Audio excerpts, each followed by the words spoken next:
Guys, my heart rate right now are just pounding. Moment of truth.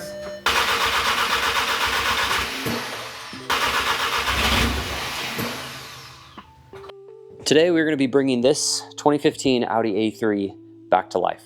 I got a smoking deal on this thing on Facebook Marketplace because one of the pistons decided it no longer wanted to stay in one piece. So the goal is to get this car up and running.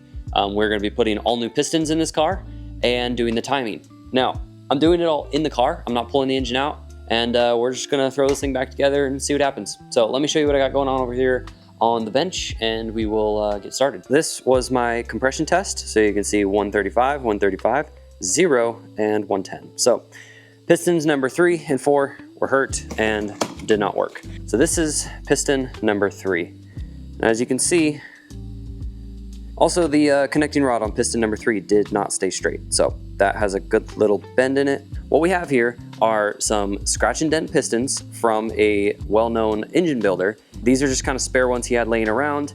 So what I've got here are 4 brand new pistons, 2 new connecting rods, and then I'm reusing 2 of the old connecting rods, the ones that tested good. Obviously end caps, all new bolts, and all new bearings. So these are OEM bearings, OEM pistons. If you compare the old pistons with the new ones, the old pistons had like a gap right here, and you can see the ring is right there.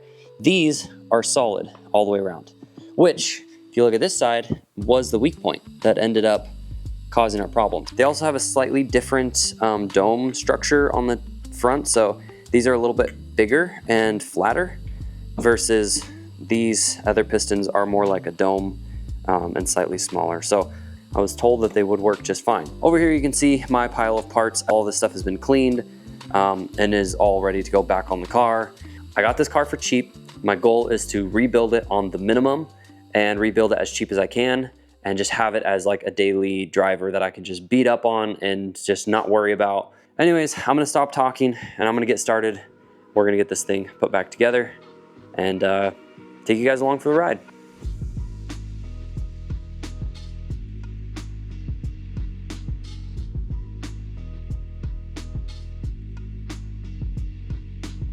Quick disclaimer, I don't have much experience with bottom ends on cars. I've done heads, The disclaimer is don't use this video as a how-to or don't follow this video exclusively. Do this at your own risk and learn with me while I learn how to do this. So I've got like 4 engines I get to rebuild like in the next whenever I want to. Everything is cleaned, everything is double checked. We're going to double check that our ring gaps are all good, and then we're gonna start sticking our pistons back in.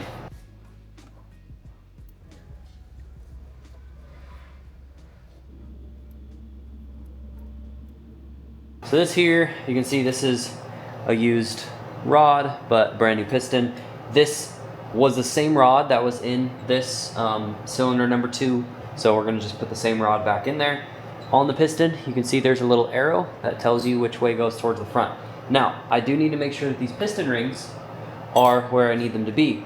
If you have experience in this, and like I'm talking real actual experience, if you see me do anything wrong here, comment below, let me know. That way, when I sleep at night, I can just think about all the things I did wrong on this car. But like I said, we're learning together. Now, I do also have the actual service manuals, like from Audi as well. So I am following those. So I'm gonna rotate this one over to about there. And then I want this gap probably over right about there.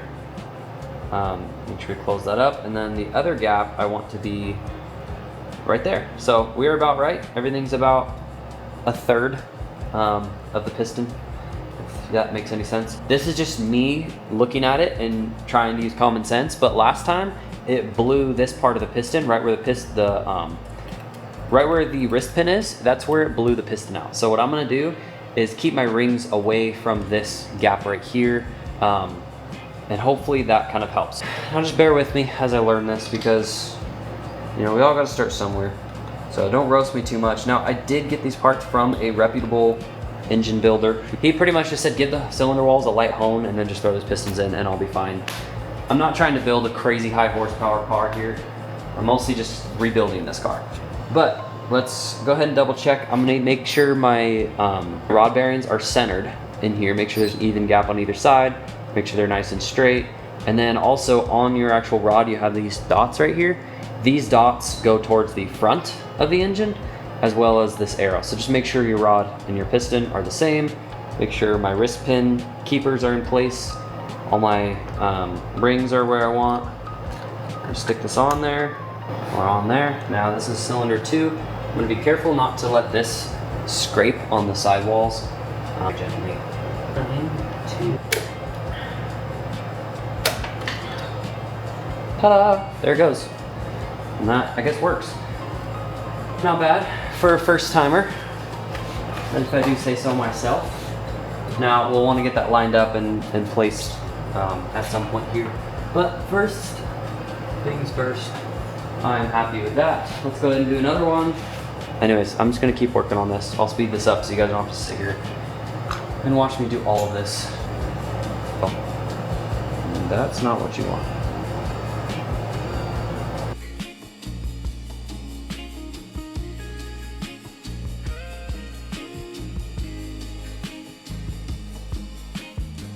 Okay, well, I've had nothing but camera problems all day. It's been just non-stop, one camera after another. Anyways, like I said, things just not working. Have made progress. Like I said, camera issues, SD cards getting corrupted and all kinds of stuff like that. We have gotten all 4 pistons in the car, and now we are working on getting them all torqued down. These 3 have all had their initial torque of 45 Newton meters. I still have to get the end cap on that one, and then they're all gonna go another 90 degrees. Let me show you what we are working with here. So you can see these end caps are in, and that one is in. It's pretty tight because my oil pump is right here. The most difficult one is definitely this number 4, because this has to fish into that hole right there, and kind of like this, and then it has to go up in there, and then we got to get the bolts in there, tighten it down. So I wish I could have captured more of like me doing it, and I did record it. It's just, I don't know if the SD card even worked. It had all kinds of issues. So feel good, pistons are in. It's taken way longer than it should, but let's get that last end cap in there, and then make sure everything is torqued, make sure everything spins good, mark everything. We can move on to the timing, and then we can put the engine back together. So that's the plan.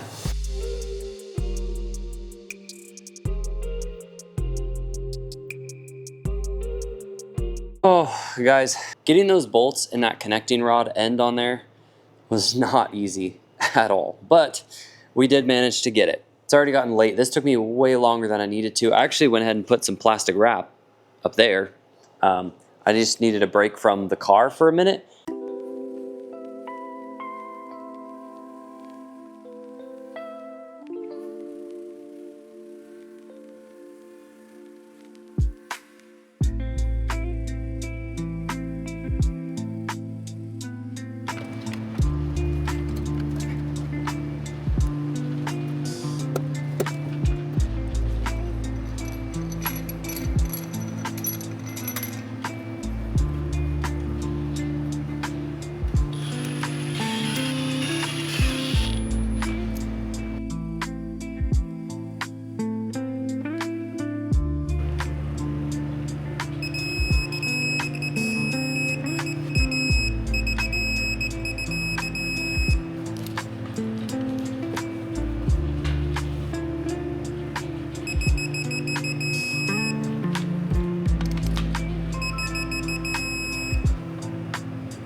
As you just saw, I got the pistons all in and I got the head torqued on, and we have our camshafts in place.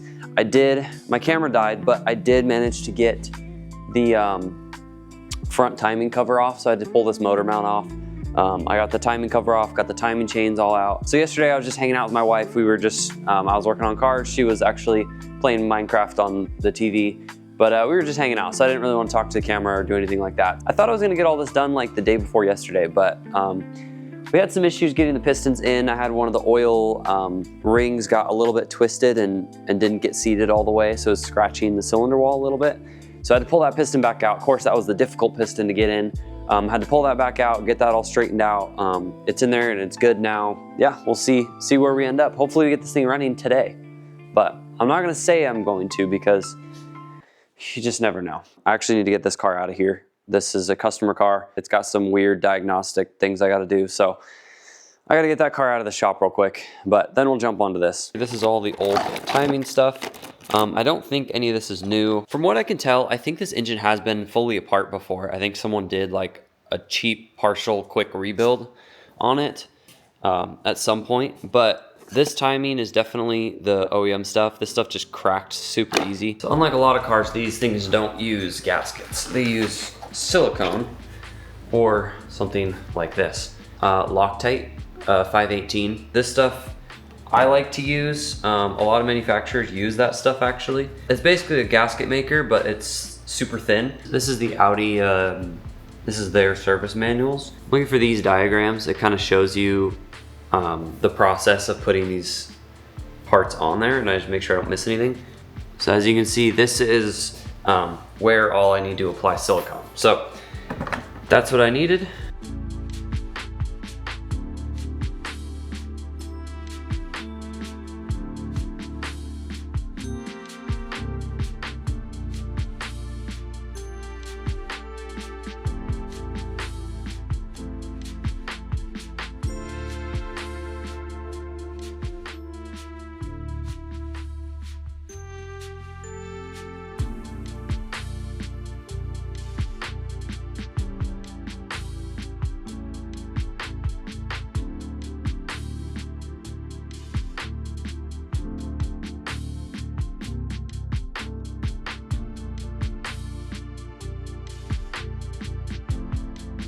You can see we have very, very minimal like seepage.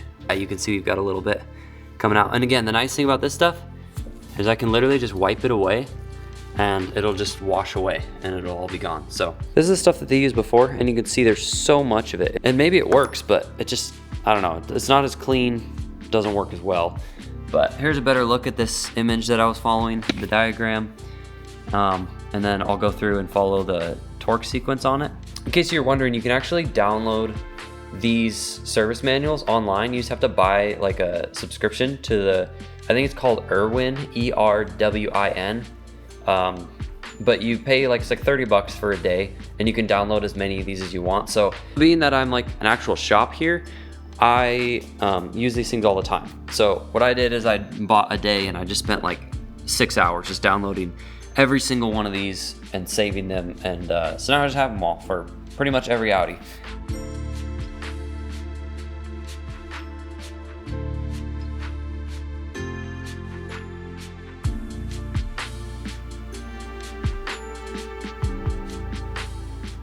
And anytime you're doing this like torque to yield stuff where you're doing angles, what you want to do is that first initial torque, you're going to go through and torque everything.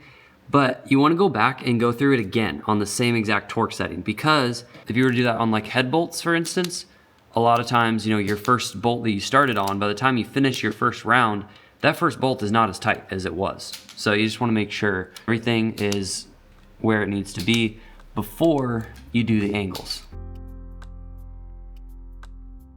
If you guys have an older generation, like a Gen 2 EA888, if you ever take this cover off, check this tensioner.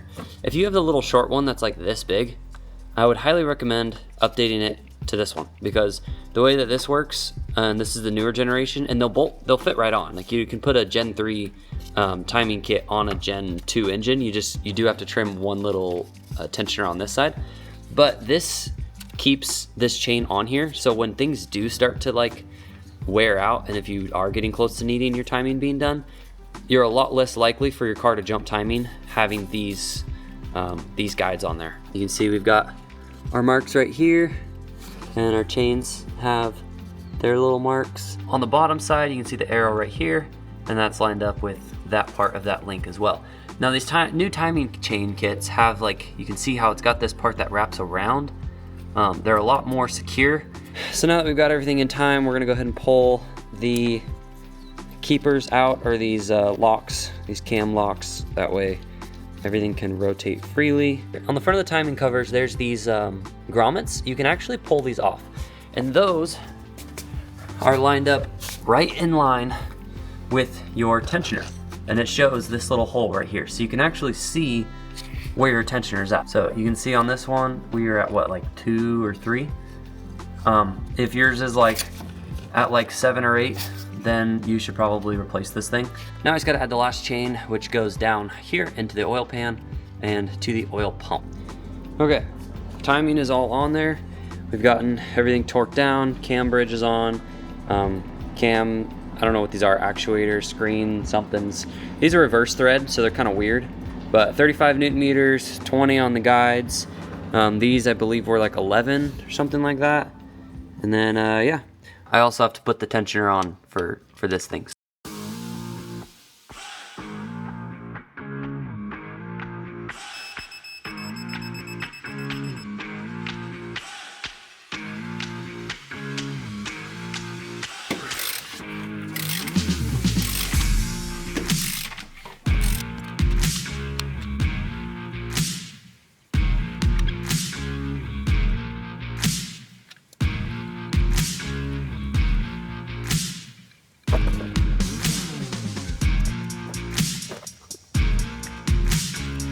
All right, well, it's been a minute since I updated you guys, but I had the camera on the charger, but I got the upper timing cover on.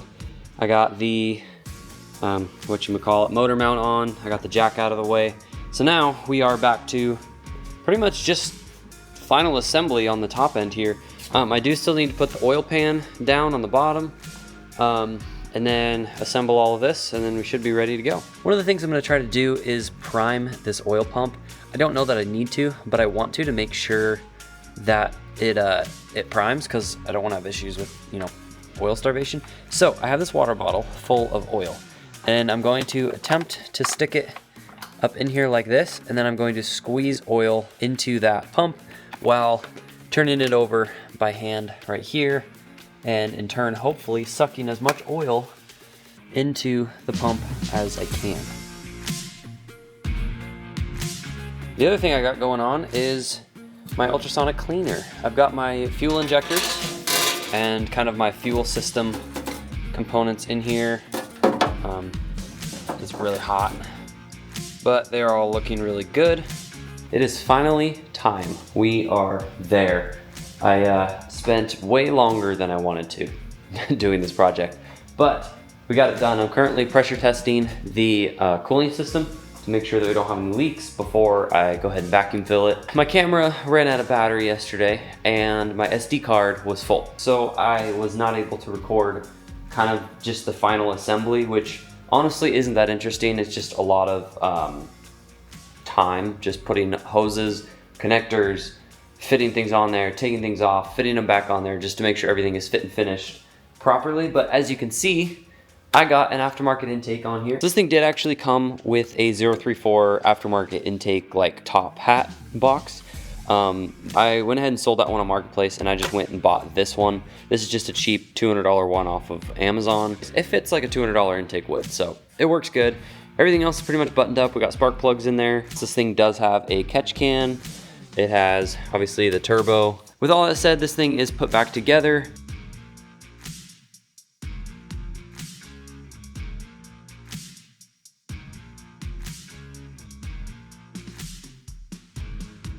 All right guys, we have finally made it. We are ready to start this thing up and hear it run properly for the first time. One other thing I'm going to do is remove the fuel pump fuse. I want to crank this thing over for a little while before starting it.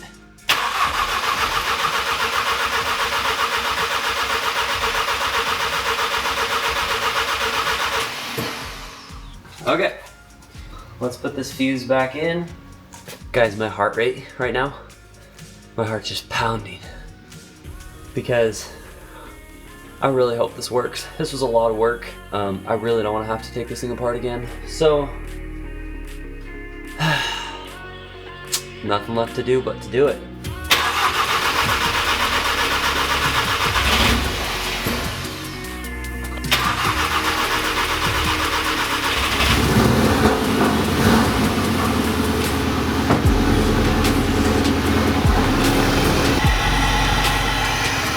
Woo, she's smoking a bit. Let me open the door here.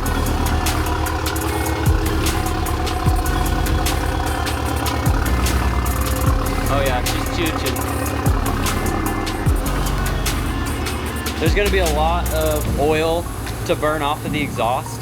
As you can see, we're burning off stuff on the downpipe and all of that, but so far she sounds really, really good. We have pretty much every light on the dash right now. So let's address that. Oh my goodness, that is exciting. It didn't blow up in the first 5-10 seconds, even the first minute. And then oil pressure regulating valve. I don't know if you guys can see, but this right here is the oil pressure regulator valve. And sure enough, I forgot to plug it back in.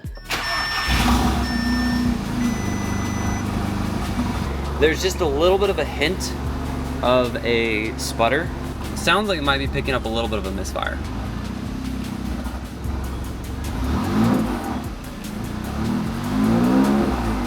Sounds good.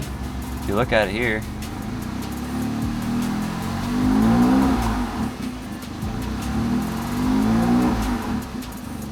looks like it's a full tank of gas and it's sat for a long time. So I do fear that the gas is not very good. I might run to the store and just grab some like fuel system cleaner just to make sure that we can yeah, clean that fuel out. I think that's what that little bit of sputter is. It might just be that the gas just isn't that good. So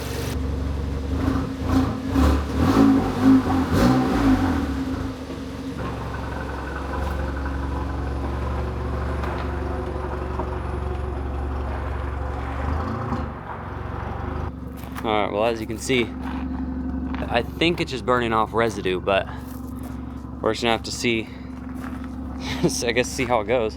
This thing for a little bit of a drive and just see how it drives down the road. Okay, my steering fault has gone away, so that's good. Just gonna drive it just around the corner. The brakes are very rusted, so I have to clean those off.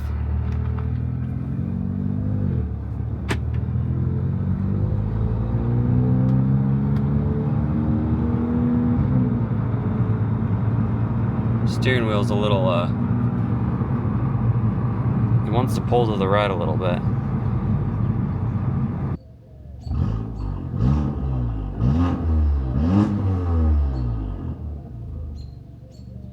I mean, it's running great. All right, so we're working out some bugs. I was having issues with my intake manifold, flaps not working. Anyways, basically I forgot to hook this little guy up. So that's my mistake. The other issue I'm running into is this wastegate is actually completely like jammed. It's stuck. It will not come off. So my wastegate wasn't able to open. So I'm getting a turbo and EPC light. So I'm hoping that it's just stuck and that I didn't shear any of the little plastic gear drives that open and close it. The other thing I have is there's a pump that provides extra flow to the turbo that says it's stuck as well. So we're just kind of knocking out the little issues. This is just part of buying broken cars on Marketplace. Usually they broke because of some reason or something is wrong with the car. I think that a lot of these issues were actually pre-existing, and then this car, someone kept driving it. Finally, it gave out, broke down, and then, you know, now that I fixed it, now I have these issues back. It's running good. It drives pretty good. It's in limp mode.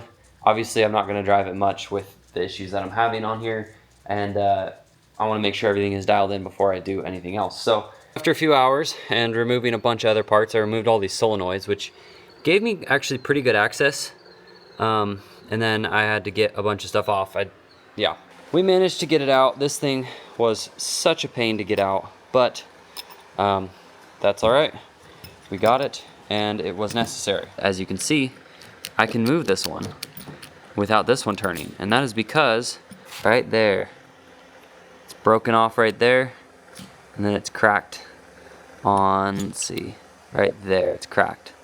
So this thing is broken. It probably broke because the actuator at this end was stuck, and so it just sheared these gears right off.